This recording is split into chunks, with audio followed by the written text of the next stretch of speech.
Puji Tuhan. Shalom Bapak Ibu. Apa kabar? Luar biasa dahsyat. Ya. Tuhan. Puji Tuhan. Bapak Ibu saudara sekalian, sebelumnya saya sapa, selamat siang, selamat kita merayakan dan memperingati hari kematian Tuhan Yesus. Merupakan hari yang sangat bersejarah bagi kita orang percaya untuk merayakannya, untuk mengingat akan kematiannya yang dahsyat dan luar biasa. Oleh sebab itu, kami selamat siang, selamat beribadah, selamat mendengarkan firman Tuhan. Shalom, puji Tuhan. Mari kita untuk mendengar firman Tuhan tentang kematian Yesus. Ya, next.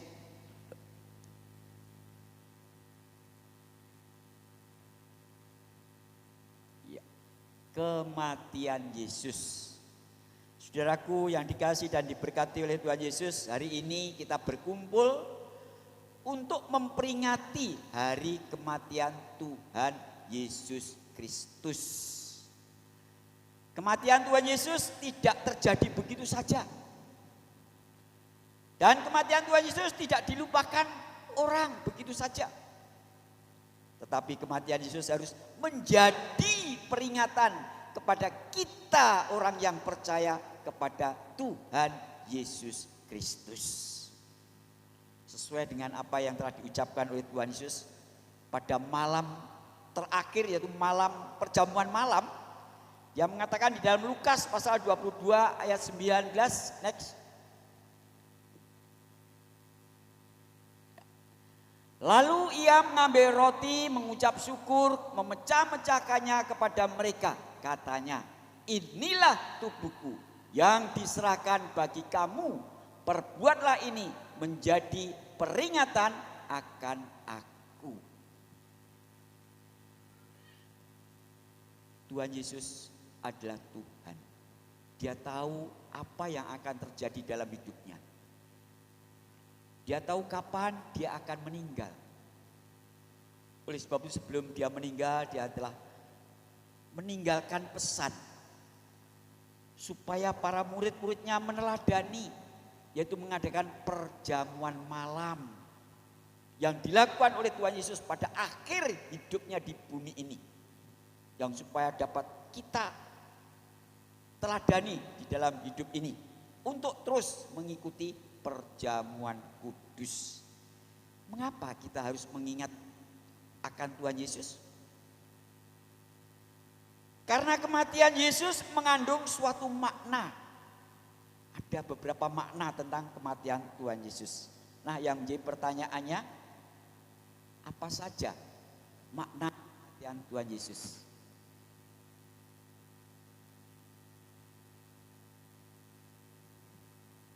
Ayo, next. 1. Kematian Yesus adalah suatu kematian yang mengerikan. Perhatikan saudara, kematiannya bukan kematian biasa. Seperti orang sakit terus langsung mati, enggak. Tertabrak mobil mati, enggak. Ditembak mati, tidak. Tapi kematiannya sangat mengerikan. Mengapa dikatakan kematian yang sangat mengerikan? Karena kematian Tuhan Yesus digantung pada kayu salib. Ya, pada kayu salib. Dan kematian digantung pada kayu salib adalah merupakan kematian yang terkutuk.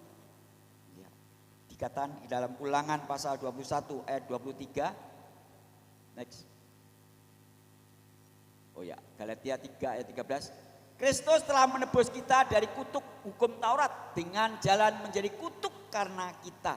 Sebab ada tertulis, terkutuklah orang yang digantung pada kayu salib. Nah, ini dilakukan oleh Tuhan Yesus.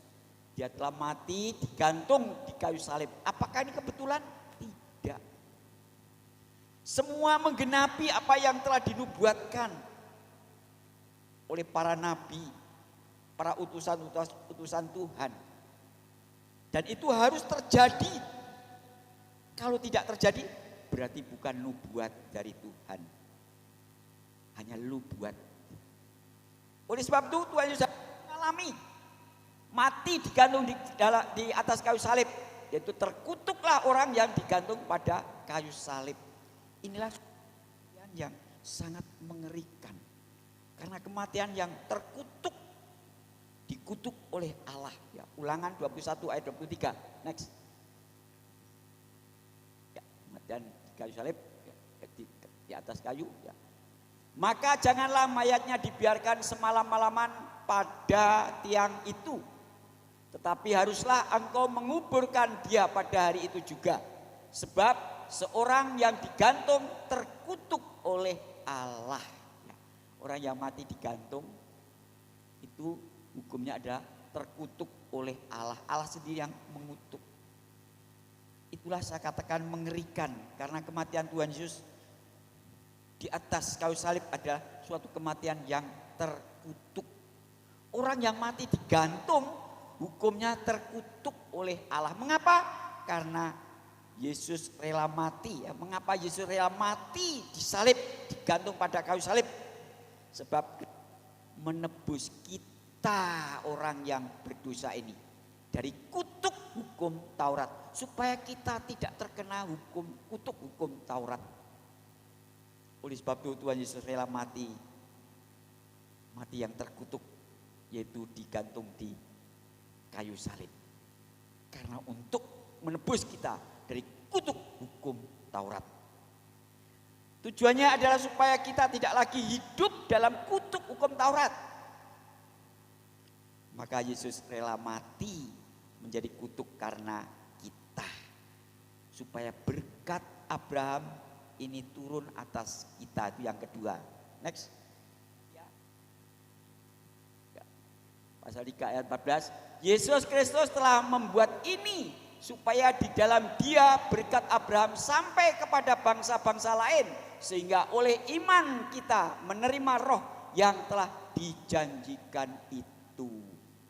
Yesus Kristus telah membuat ini. Artinya mengalami mati yang terkutuk. Itu harus dialami. Mengapa? Supaya kita tidak hidup dalam kutuk hukum Taurat, yang pertama. Yang kedua, supaya berkat Abraham turun atas kita. Luar biasa saudara.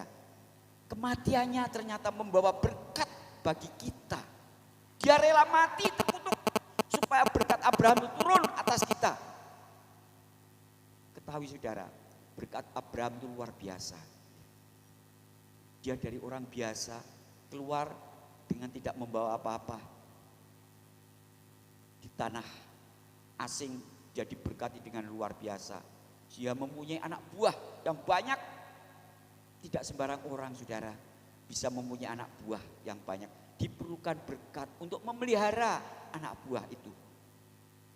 Dan ini dilakukan oleh Tuhan Yesus supaya berkat Abraham turun atas saudara dan saya. Supaya saudara dan saya hidup berkelimpahan. Supaya saudara dan saya hidup dalam lebih daripada berkecukupan, tidak pernah kekurangan. Itu maunya Tuhan. Dia sudah rela mati terkutuk supaya saudara dan saya hidup di dalam kemakmuran, hidup di dalam kelimpahan, hidup di dalam kecukupan. Itu maunya Tuhan.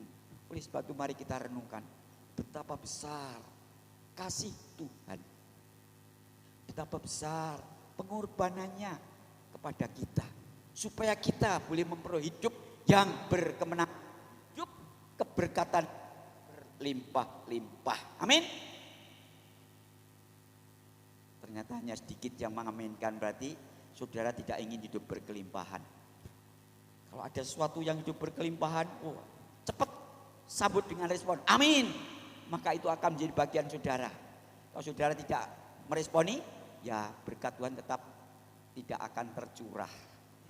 Mari saudara belajar imani setiap berkat yang kita terima, yang disampaikan oleh hamba Tuhan. Karena itu adalah merupakan kata nubuat supaya benar-benar mengalami berkat yang berlimpah, tidak hidup di dalam keterpurukan, tidak hidup di dalam kekurangan. Tuhan sudah rela mati tergantung di kayu salib supaya saudara dan saya hidup berkelimpahan. Amin. Itu namanya saudara luar biasa. Puji Tuhan. Kiranya berkat Abraham benar-benar turun atas saudara. Senang saudara? Senang apa susah? Senang ya, senang. Berkat Abraham turun. Wah, luar biasa saudara. Mempunyai banyak ternak, banyak anak buah. Luar biasa saudara.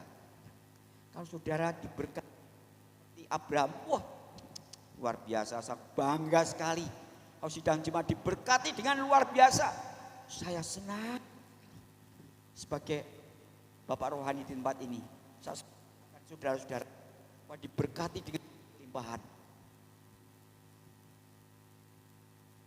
Selalu saya doakan tiap-tiap pagi, saudara sekalian ini, supaya Tuhan hadirkan yang lama tidak beribadah, Tuhan gerakkan untuk beribadah.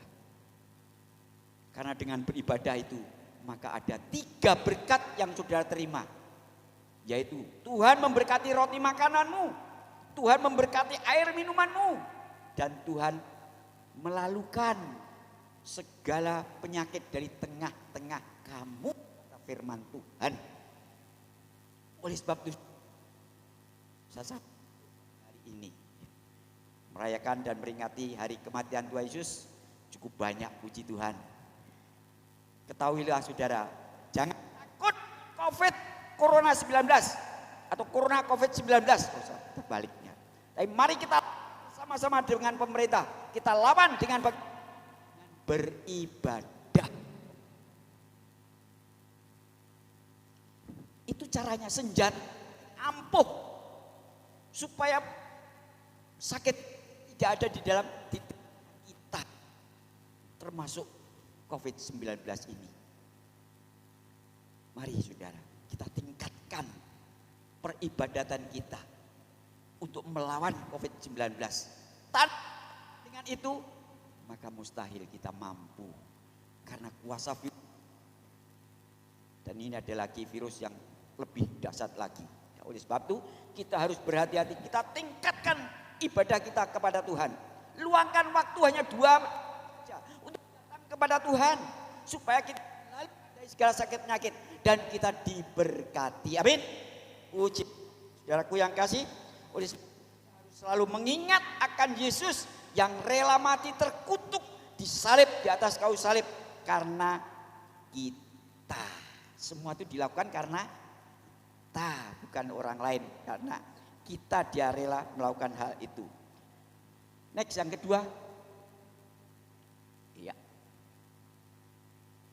Kematian Yesus adalah kematian yang menebus. Ya, dia menebus ya. Menebus itu mesti ada harga yang harus ditebus. Next ayatnya. Matius 20 ayat 28. Sama seperti anak manusia datang bukan untuk dilayani, melainkan untuk melayani dan untuk memberikan nyawanya menjadi tebusan bagi banyak orang. Untuk menebus kita banyak orang nih ya. Kita semua ditebus, tidak hanya 1-2 orang, tapi menjadi tebusan bagi banyak orang. Yang kasih, untuk menebus perlu adanya suatu harga yang harus dibayar. Tebusan berarti suatu harga dibayar untuk memperoleh kebebasan seorang. Untuk membebaskan seseorang, maka Yesus harus membayar harga. Harganya tidak dibayar dengan uang. Tuhan tidak butuh uang. Allah tidak butuh uang. Untuk menebus kita, Tuhan Yesus menebus dengan darahnya. Seperti tadi yang kita nyanyikan. Bukan dengan barang fana. Bukan dengan barang fana kita ditebus. Untuk membayar kita tuh. Tapi dengan darahnya yang mahal. Kematiannya. Saudaraku yang kekasih, di dalam karya penebusan Kristus, kematian Yesus merupakan harga yang harus dibayar untuk membebaskan manusia, saudara dan saya, dari kuasa. Kita telah dibebaskan dari hukuman dosa yaitu maut atau binasa. Roma 6 ayat 23. Ya. Roma 6 ayat 23, sebab upah dosa ialah maut. Ya. Kita semua orang berdosa ya. Siapa yang tidak pernah berbuat dosa? Tidak ada. Termasuk saya. Saya banyak melakukan dosa. Perbuatan dosa banyak. Dan upah dosa adalah maut atau binasa. Kita akan binasa, maut, mati dan masuk neraka, binasa. Perhatikan, tetapi karunia Allah ialah hidup yang kekal dalam Kristus Yesus Tuhan kita. Tapi bersyukur saudara, kita orang yang berdosa sebetulnya masuk neraka, binasa, tetapi oleh pengorbanan Yesus Kristus kita mendapatkan karunia hidup yang kekal selama-lamanya. Inilah yang kita harapkan, inilah yang kita dambakan. Apa gunanya kita hidup di dunia ini kaya raya, seluruh isi dunia menjadi milik kita, tetapi jiwa kita binasa. Saudaraku yang kasih, luar biasa pengorbanan Tuhan Yesus. Dia memiliki tujuan supaya kita manusia yang berdosa ini tidak masuk ke neraka, tapi boleh diangkat ke dalam kerajaan surga, yaitu mengalami hidup kekal selama-lamanya. Nah saudaraku yang kasih, kematian Tuhan Yesus sebagai korban meniadakan kesalahan akibat dosa. Dan melalui kematian Yesus, maka dan kuasa dosa misalkan Allah dengan orang percaya, dengan saudara dan saya, ditiadakan oleh Tuhan Yesus.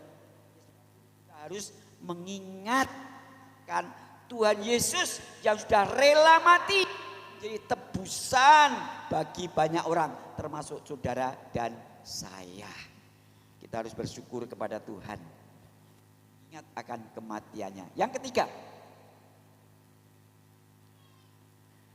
kematian Yesus adalah kematian yang menggantikan kita.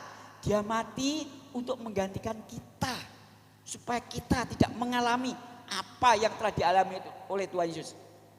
Ayatnya Yesaya 53 ayat 4. Tetapi sesungguhnya penyakit kitalah yang ditanggungnya dan kesengsaraan kita yang dipikulnya. Padahal kita mengira dia kena tulah, dipukul dan ditindas Allah. Siapa yang mengalami sakit penyakit? Tidak ada. Manusia pasti mengalami sakit penyakit. Dan penyakit kitalah yang ditanggungnya oleh Tuhan. Siapa yang tidak pernah memberontak kepada Tuhan? Semua pernah memberontak. Pernah menyalahkan Tuhan. Dalam hidupnya, kenapa hidup saya begini Tuhan? Menyalahkan Tuhan, memberontak kepada Tuhan. Dan apa firman Tuhan? Kesengsaraan kita yang dipikulnya, kita mengalami kesengsaraan. Penyakit kita lain ditanggungnya dan kesengsaraan kita yang dipikulnya. Padahal kita mengira dia kena tulah, dipukul dan ditindas Allah. Saudaraku yang kekasih, selaku pengganti, Tuhan Yesus menerima hukuman yang seharusnya kita, sebetulnya kita menerima hukuman itu, tapi digantikan oleh Tuhan Yesus, supaya kita tidak mengalami hal yang sama. Semua telah ditanggung oleh Tuhan Yesus, dipikul oleh Tuhan Yesus, dan menanggung hukuman dosa-dosa kita, yaitu hukuman mati, supaya kita tidak mendapatkan hukuman mati.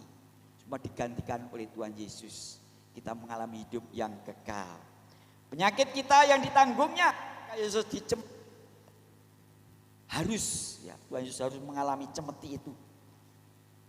Karena oleh bilur-bilurnya maka segala sakit penyakit kita sembuh. Itu harus dilakukan oleh Tuhan Yesus. Dia sudah berbilur-bilur karena dicemeti, dan oleh bilur-bilurnya maka segala sakit penyakit kita sembuh. Jadi kematian Tuhan Yesus menggantikan kita, supaya kita tidak sakit. Tuhan telah menggantikannya, berbilur-bilur tubuhnya, supaya oleh bilur-bilurnya sakit penyakit kita sembuh. Juga kesengsaraan yang dipikulnya ketika Yesus memikul salib sampai terhuyung-huyung dan terjatuh agar kita tidak mengalami sengsara lagi. Saudaraku yang kasih, kalau saudara bisa merasakan bagaimana kesengsaraan Tuhan Yesus yang sudah dicemeti, sudah dipukul, sudah dihina, sudah diludahi, kasih mahkota duri sekalian. Sudah capek, lelah, masih disuruh memikul salib. Saudaraku yang kasih, betapa penderitaan Tuhan Yesus. Dan semua dilakukan untuk kita, bukan untuk Tuhan. Dia adalah Allah, tidak memerlukan itu semua. Dia lakukan adalah untuk kita. Supaya penyakit kita disembuhkan. Supaya kesengsaraan kita tidak mengalami sengsara lagi. Kita mengalami kebahagiaan, itu maunya Tuhan. Nah saudaraku yang kekasih, dalam ayat yang selanjutnya, dalam ayat yang kelima, saya 53 ayat 5, dia ditombak saudara, ditombak ya. Tetapi dia tertikam oleh karena pemberontakan kita. Ya, dia tertikam oleh pemberontakan kita.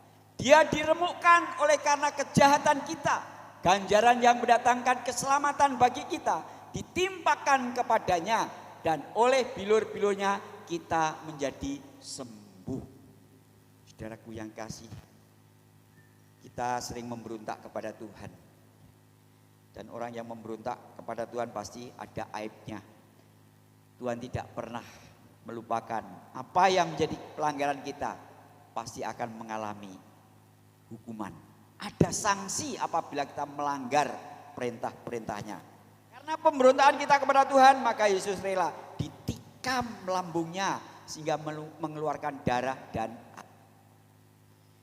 Karena kejahatan kita, maka Yesus rela diremukkan, dipukul tubuhnya, ditempeleng, dimahkotai dengan duri, bahkan dicaci maki. Semua karena kejahatan kita. Siapa yang tidak jahat? Siapa yang tidak pernah mengata-ngatai ke orang lain? Tidak ada saudara. Semua pernah. Siapa yang tidak pernah bergosip? Semua pernah. Memberitakan orang lain, memberitakan kejelekan orang lain. Hampir semua manusia itu melakukan itu semua. Dan kalau kita jahat, maka akan mendapatkan hukuman. Oleh sebab itu Tuhan Yesus rela mati untuk menggantikan kita. Dan dia rela berbilur-bilur supaya kita menjadi sembuh. Kematian Yesus menggantikan kita. Supaya kita tidak mengalami penderitaan. Mengalami penderitaan. Saudaraku yang kasih, saya sangat bersyukur kepada Tuhan. Sebagai hamba Tuhan, ternyata saya dipelihara dari hari ke hari. Diberikan kekuatan kesehatan. Dan banyak kesaksian-kesaksian yang saya terima. Mengatakan luar biasa. Bapak umur 72 tahun, masih sehat, masih semangat.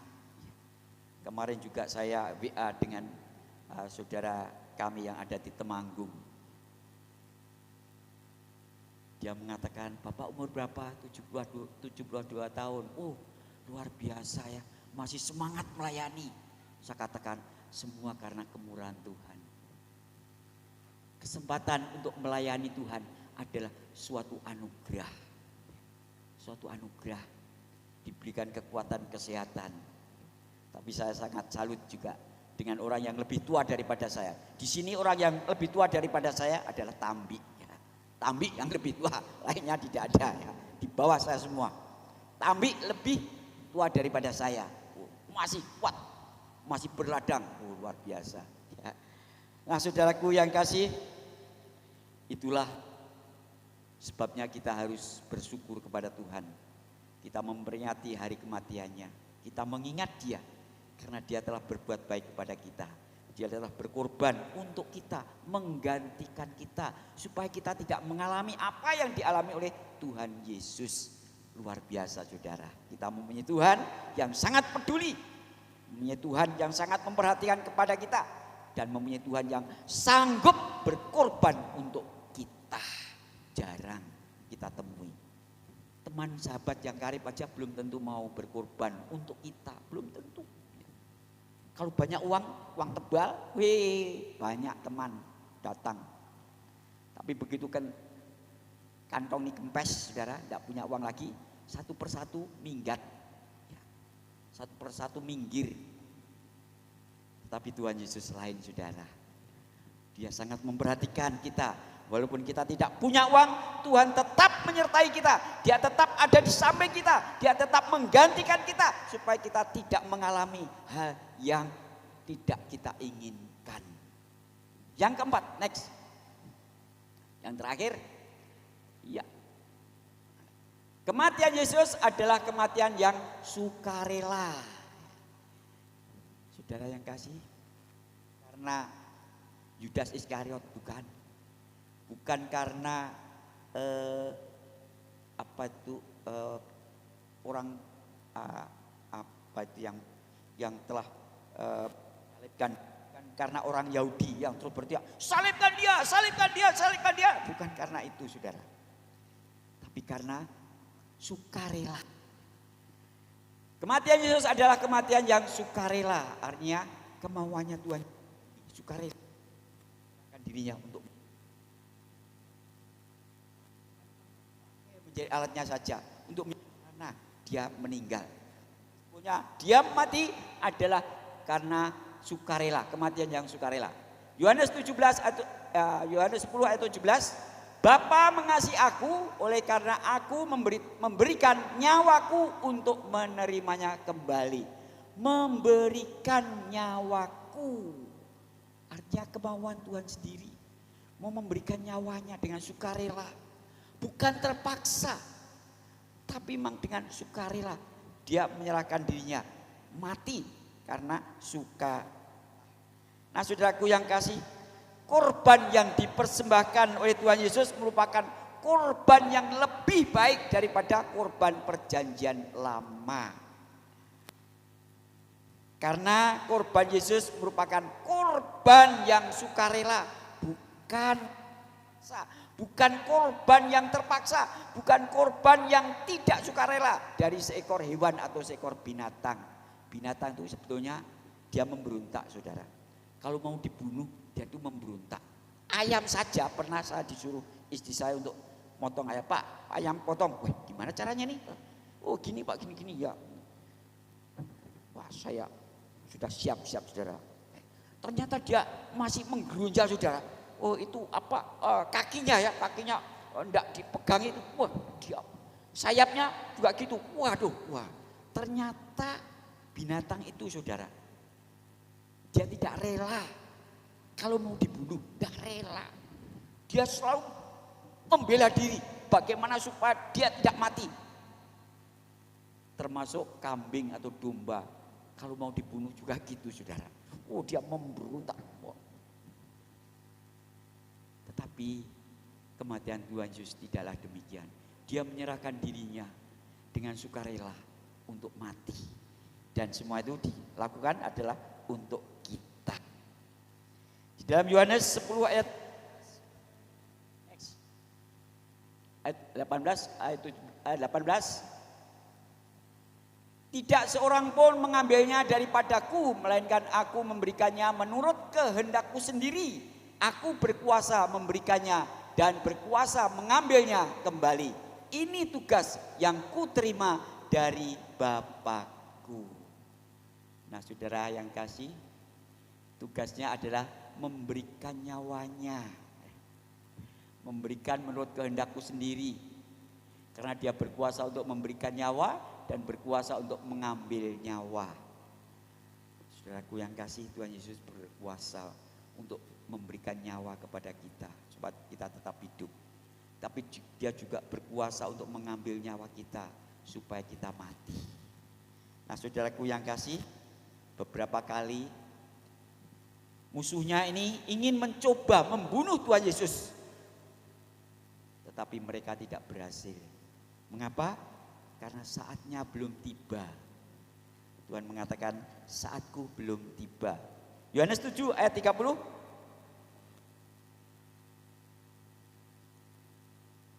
Yohanes 7 ayat 30, mereka berusaha menangkap dia. Tetapi tidak ada seorang pun yang menyentuh dia. Sebab saatnya belum tiba. Ini mereka banyak ingin menangkap Yesus, tapi tidak bisa ya. Yesus menyingkir terus, tidak bisa. Karena apa? Sebab saatnya belum tiba. Kematian itu ada saatnya, saudara. Termasuk kematian saya juga ada saatnya. Kapan saya tidak tahu ya. Saya hanya menyerahkan hidup saya kepada Tuhan. Sampai kapan diberikan umur panjang untuk melayani pekerjaannya. Yang terpenting bagi saya adalah setia melayani pekerjaan Tuhan. Saya ingin seperti Musa, seorang setia di dalam rumah Tuhan. Oleh sebab itu saya seringkali datang ke tempat ini, apa yang kurang beres ya, saya bereskan ya. Ketika saya lewat jembatan itu, saudara, mau kencing ya, kepleset saudara di sini. Saya terlentang. Untung ini tidak kena kayu, saudara. Saya diam saja, misalnya begini aja ya. Bangun, saya begini aja, basah pandak. Langsung saya masuk. Saya ginikan supaya tidak kelihatan kalau kena air. Ternyata ada jemaat yang demikian juga. Saya juga begitu, Pak. Saya di situ, Pak. Saya terpleset juga jatuh. Sampai pantat saya ini saya raba, Pak. Apakah basah apa tidak? Berarti 2 kali. Apa yang saya lakukan, saudara? Itu saya mengambil inisiatif. Ayo, Pak, ke gereja. Setelah itu ada satu jemaat ya yang mau kencing lewat sini. Kepleset juga, tapi tidak sampai jatuh. Karena dia anak muda masih kuat ya, bertahan. Habis itu maka punya inisiatif untuk membersihkan jembatan itu. Nah, saudaraku yang kasih, di dalam saya membersihkan jembatan ini ada satu berkat yang saya terima. Pada waktu saya menggosok, bukan hanya menggosok dengan sikat biasa, sudah tidak ya. Saya beli sikat kawat dan sikat kuningan ya. Yang kecil kuningan, yang besar itu kawat. Saya yang kawat, ibu yang kuningan. Setelah saya sikat, yang keras-keras itu saya sikat. Habis itu ibu yang kedua kali untuk membersihkan sampai bersih. Saudaraku yang kasih, di dalam saya ya, membersihkan kayu ini, terbersih dalam pikiran saya. Tuhan, terima kasih Tuhan. Saya dapat berbuat sesuatu meneladani Engkau. Engkau rela mati untuk menyelamatkan kami manusia. Engkau rela mati. Dan saya juga rela untuk menggosok papan ini. Walaupun berat, saya lakukan supaya orang lain selamat, tidak lagi terpleset, tidak lagi jatuh yang akan memakan korban. Saya katakan demikian. Luar biasa, saudara. Ternyata apa yang kita lakukan, semua itu kalau kita renungkan, ada manfaatnya, ada maknanya, saudara. Saya belum seberapa untuk membersihkan ini supaya jemaat lewat tidak jatuh, tidak terpleset, tidak celaka. Tapi Tuhan Yesus lebih daripada itu. Dia rela mati supaya kita tidak mati, tidak mengalami kematian yang kekal, tapi kita mengalami hidup yang kekal. Saudaraku yang kasih, luar biasa. Setiap apa yang kita kerjakan itu ada maknanya kalau kita hubungkan dengan kebenaran firman Tuhan. Nah, saudaraku yang kasih, Yesus sendiri yang secara sukarela menghendaki dia rela untuk mati dengan sukarela, bukan dengan terpaksa. Lukas 23.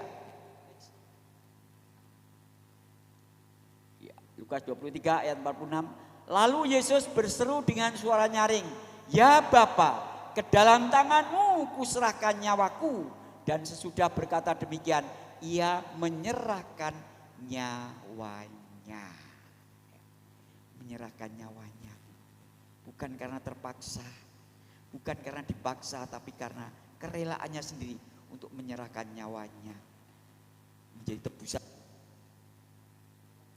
yang berdosa ditebus oleh Tuhan, sehingga tidak mengalami karena dosa-dosa kita, tapi kita sebaliknya akan mengalami hidup yang kekal, hidup yang seterusnya, hidup yang abadi, bukan hidup di dunia ini yang sementara saja.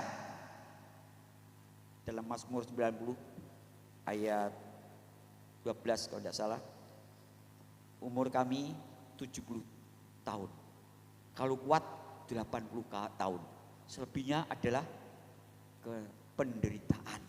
Nah, saudaraku yang kasih, umur kita dibatasi, saudara. Tetapi Tuhan Yesus berjuang supaya kita mendapatkan hidup yang kekal, hidup yang seterusnya, hidup yang abadi, lestari, yaitu di yang mulia.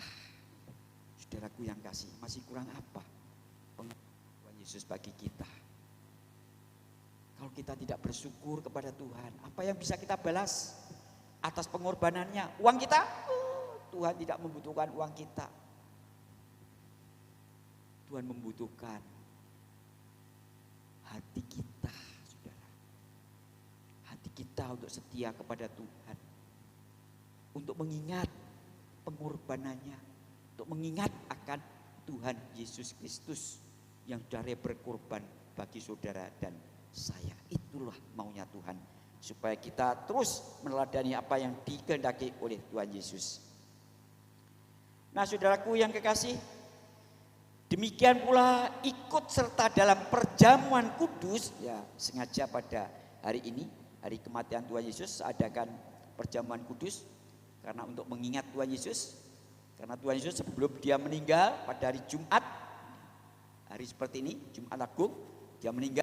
Malamnya dia mengadakan perjamuan. Tadi ada yang nyeletuk dari jemaat. Oh iya, biasanya kan minggu pertama, Pak. Tapi ini juga sudah termasuk minggu pertama. Nah, saudaraku yang kekasih, kita ikut serta di dalam perjamuan kudus itu melambangkan keikutsertaan kita di dalam kematian Kristus. Kita ikut, kita merasakan kematian Tuhan Yesus. Dia sudah berkorban segala-galanya. Kita harus ikut merasakan itu semua di dalam mengikuti perjamuan kudus. Kita akan diingatkan akan pengorbanan Tuhan Yesus. Kematian Tuhan Yesus yang menyelamatkan dari kematian rohani dengan perjamuan kudus sebagai suatu peringatan akan Tuhan Yesus Kristus. Nah, saudaraku yang kasih, sampai pada akhirnya kesimpulannya, dalam memperingati hari kematian Tuhan Yesus, apa yang harus kita lakukan? Marilah kita renungkan bahwa kematian Yesus adalah satu, kematian yang mengerikan. Kita renungkan bahwa kematian Tuhan Yesus kematian yang mengerikan. Dua, kematian yang menebus. Kematian yang menebus kita. Yang ketiga, kematian yang menggantikan. Kematian Tuhan Yesus menggantikan kita supaya kita tidak mengalami kesengsaraan, kita tidak mengalami penderitaan. Digantikan semua oleh Tuhan supaya kita dia sudah gantikan berbilur-bilur supaya oleh bilur-bilurnya segala sakit penyakit kita sembuh. Yang keempat, kematian yang sukarela. Ini semua dilakukan oleh Tuhan Yesus untuk menebus kita semua, orang-orang yang telah berdosa, supaya kita tidak dihukum, tidak mengalami kebinasaan, melainkan supaya saudara dan saya memperoleh hidup yang kekal. Amin.